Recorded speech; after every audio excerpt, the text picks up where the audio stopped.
This yarn cord maker was kindly sent to me so I could review it for you guys. So first things first, put your batteries in. So I have two AA batteries, and you will need to have some on hand, so keep that in mind.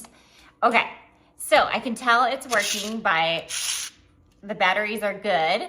And let's do this together. I've never actually used something like this, so this will be a fun little experiment. Directions here, and these on the bottom, if you push this up, that releases this hook here. And I have some yarn right here. Then it also looks like you're just going to want to, so when I pull this up, you're just gonna wanna put this kind of like on the end. I wasn't sure if you pulled it all the way through, but it looks like from the picture, you just kind of want to put it on the end.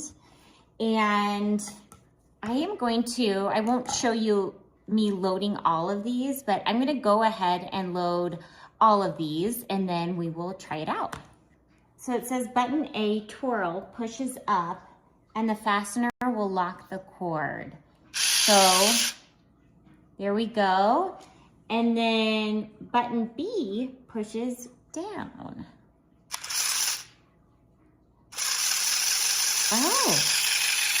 Oh gosh, look at that. Oh, that's so cool. It does mention to tie the knot right away after you have released it. So I'm going to release these, and I think all they mean by that is just so it will not slip and your work won't come undone. But this is so cool. I feel like you could make all kinds of fun things, from like keychains and fun little stuff for kids, all different kinds of interesting craft projects, and it was super fast.